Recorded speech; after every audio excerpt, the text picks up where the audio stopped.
አብርሽን ቤት እነ ሩታን ቤት በጣም ከባድ የሆነ ጭቅጭቅ ተፈጥሯል። ቤተሰብ እስኪ ያለውን ነገር እናንተ እያዳመጣችሁ እኔም እያዳመጥኩኝ ባይዘይ መረጃ የምትሰጠኝንም ልጅ እንዲሁም ደግሞ ወንድም ሴቶችም አሉ።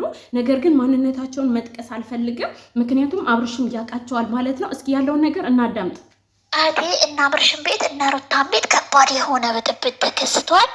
ማታ አብርሽ እንግዲህ ቤት ሄዶ ጋሽዬ የጠበቀው፣ ጋሽዬም እንዴት ነው ቪዲዮ ላይ ለምንድን ነው አይመለከትም ከኔ ህይወት ማናችሁም አያገባችሁም ብለህ ያልከው? አንተ ልጅ ወልደሃል፣ ለልጅህ አንተ ተጠያቂ ካልሆንክ እኔ ነኝ ተጠያቂ ልሆን የምችለው፣ ምክንያቱም እኔ ያንተ አባት ነኝ። እንዴት ነው አይመለከታችሁም ብለህ በልብ ሙሉነት የተናገርከው ብሎ ጋሼ አብርሃምን በጥፊ ነው የመታው። አብርሽም ደግሞ በጣም ተናዶ ረድኤት ሆቴል ነው ሄዶ ከሄርሜላ ጋር ያደረው ማለት ነው። ሩታም ደግሞ እናቷ ለምንድን ነው እኔን ይዘሽ ያልሄድሽው?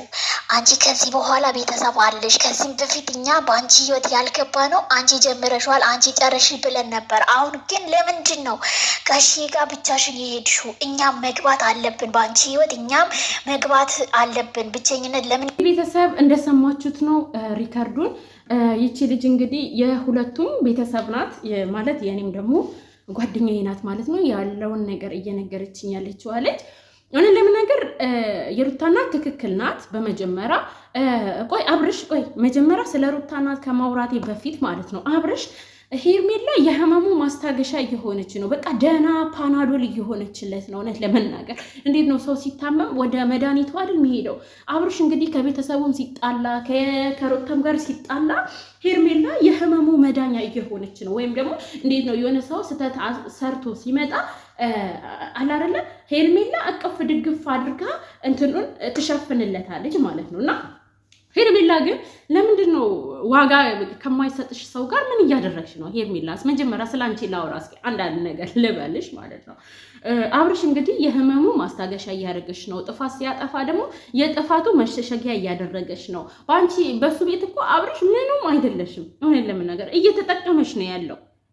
እስከ መች ነው የሚጠቀምሽ? ለምንድን ነው ክብር ከማይሰጥሽ ሰው ጋር ማለት? አሁን እኮ አብርሽና ሩታ የሆነ እርቅ ቢፈጠር ማለት ነው ታውቂያለሽ፣ አንቺ ማንም ትዝ አይለው አንቺን ማለት ነው። ምክንያቱም አብርሽ የልጁ እናት ሩታ ናት፣ የልጁ በቃ ወላጅ ናት እሷ ናት። ከእሷ ጋር ልቀጥል ብሎ ነገር አንቺን እንደ ጊዜያዊ ነገር ተጠቅሞ ነው የሚተውሽ ማለት ነው። ለምንድን ነው ክብርሽ የምታጨው? እውነት ለመናገር እኔ ሴት ነኝ። ለምሳሌ ቦታ ከማይሰጠኝ ወንድ ጋር ምን እሰራለሁ? ራሴን እንደ ተመራጭ አድርጌ ልንገርሽ ማለት ነው። አንቺ ቆንጅዬ ነሽ። ምንድን ነው ለምንድን ነው እሱ የሚጠቀምሽ? ለምንድን ነው? ያቃጥለኛል። ያንቺ ውበት፣ ያንቺ ቁመና፣ ያንቺ ባህሪ፣ ያንቺ እብደት ለአብርሽ አይገባውም። አብርሽ ባለትዳር የሆነ ወንድ ነው። ለምንድን ነው የሚጠቀምሽ? አብርሽ ለምንድን ነው የህመሙ ማስታገሻ የሚያደርግሽ? ለምንድን ነው ጊዜያዊ የሚጠቀምሽ? ይሄ ነገር ያንገበግበኛል። ምክንያቱም አንቺ በማይሆን ህይወት ውስጥ ነው ገብተሽ ያለሽው ማለት ንቂ እየተጠቀመብሽ ነው። እንግዲህ እንደሰማችሁት ሪከርዱን ቤት ውስጥ በጣም የሆነ ከባድ የሆነ ጭቅጭቅ ተፈጠረ። እንግዲህ ጋሼን በጣም ስሜታዊ የሆነ ነበር። ቪዲዮ ላይ አይታችኋል። አብርሽ ማንም አያገባው ምናምን ብሎ ሲል ባይዘው እዚች ጋር አብርሽ አንተም ተሳስተሃል። ለምንድን ነው የማያገባው? ቤተሰብ ያገባዋል። እኛ ቤተሰብ ጥሩ ነገር ከሰራን ምስጋናውም ከቤተሰብ ነው፣ ከቤተሰብንም ጭምር ነው። መጥፎ ነገር ከሰራን ደግሞ ወቀሳውም ከቤተሰብ ጭምር ነው ማለት ነው። እዚች ጋር አሁን አንተ ልጅ ወልደህ የሆነ ነገር በቃ ገንዘብ ስለሰጠህ ወይም ደግሞ ልጅህን በጥሩ ሁኔታ ስላሳድግክ ብቻ አባት አትባልም። ገባህ? ስለዚህ ልጅ ሲያጠፋ ማለት ልጅ ጥሩ ነገር ሲሰራ እንደሚወቀሰው ሁሉ ቤተሰብ ልጅ ደግሞ መጥፎ ነገር ሲሰራ ይወቀሳል። እንዴ ለምን? እኔ አሁን በትዳሬ መጥፎ ነገር ብሰራ መጥፎ ነገር ባደርግ ልጄን ያላግባብ መጥፎ ነገር ባደርግ አባቴ ወይም እናቴ ናቸው ተጠያቂ የሚሆኑት። ልክ እንደዛ ወንድም ልጅ ደግሞ ስህተት ሲሰራ ኢቭን ወንድ ልጅ ራሱ እኮ ወልዶ በቃ ሴቷ አላሳድግም ወይም ደግሞ ማሳደግ አቅቷት የወንድ ልጅ ቤተሰብ ነው ልጁን የሚያሳድጉት። ሩታ እንግዲህ እግዚአብሔር ይመስገን ማሳደግ አያቅታትም፣ ወደፊትም ሊያቅታትም አይችልም። ጠንካራ ሴት ናት፣ ልጁን ታሳድገዋለች። ግን በአንተ ስህተት ቤተሰብ ይጠየቃል፣ ይወቀሳል። ለዛ ደግሞ ቤተሰብ ሲወቀስ አንተን ደግሞ ቤተሰብ ይዞ ይወቅሳል። እንደዛ ነው ሂደቱ። በቃ ለምንድን ነው ለየት ያለ ገጸ ባህሪ በቃ እኔ ነኝ የጀመርኩት እኔ ነኝ ማቋረጥ አለብኝ ምናምን ብለህ የምትለው ማለት ነው። እና ጋሼ እዚች ጋር ትክክል ነው። በቃ አንተ ስተት ከሰራ ጋሼ እኛ እኮ ከዚህ በፊት ከሄርሜላ ወለም ዘለም ስትል ጋሼ ምንድነው ዝም ያልከው? አብዬ ለምንድነው ዝም ያልሽው? እኔ ሁላ ላናግር ሁላ ሞክሬያለሁኝ። አናግሬያለሁ በሱ ጉዳይ ማለት ነው። አብዬንም አናግሬያለሁኝ። አይደለም ጋሼ ወይም ደግሞ አይደለም አብዬ ቀርቶ እነ ነፂ እነ ለምሊ ሁላ እኮ ተጠያቂ ሆነዋል በአብርሽ ህይወት ማለት ነው። ስለዚህ ማንም አያገባውም እንዳትል፣ ሁላቸውም ፋሚሊዎች ያገባቸዋል ስላንተ ለማለት ፈልጌ ነው። በመቀጠል ደግሞ ወደ እነ ሩታ ቤተሰብ ስመጣ ደግሞ ሩታ እናት ትክክል ናት። እስካሁን ድረስ እየገባች አላየናትም። ምክንያቱም ከዚህ በፊት ስትገባ ያስቆሟት ነገር ስለነበር ዝም ብላ ነበር። አሁን ግን መግባት አለባት። ጋሼ ልጁን ይዞ ሲመጣ ሩታ ደግሞ ከእናትሽ ጋር መሄድ አለብሽ። በቃ ይሄ ጉዳይ ሲሪየስ ነው ሩታ። እስካሁን ብቻሽ ተጋፍተሻል። እስካሁን እናትሽንም አባትሽንም እህቶችሽንም አላስገባሽም። አሁን ግን ጉዳዩ ከበድ ያለ ስለሆነ አንቺ እየተናቅሽ ስለሆነ እናትሽን ይዘሽ መሄድ አለብሽ። እናትሽን በየቀጠሮ ይዘሽ ሄደሽ ልክ የአንቺ ስተት ቤተሰብ እንደሚወቀሰው ሁሉ አንቺ ደግሞ ስትበደይ ቤተሰብ ይጠይቅልሽ። ምክንያቱም ይሄ ልጅ እያለመጠ ስለሆነ ጉዳዩ ሲሪየስ አድርጋችሁት ከቤተሰብ ጋር ሁላችሁም ተነጋግራችሁ ቤተሰብ ጉዳዩን ይየው ማለት ነው። እና ብቻሽን አትመላለሺ። አብዬ የሩታ እናት ማዘር ትክክል ናት። በቃ እኔ ልክ ናት ብዬ ነው የማስበው። ምክንያቱም ታግሳለች፣ ብዙ ነገር ዝም ብላለች።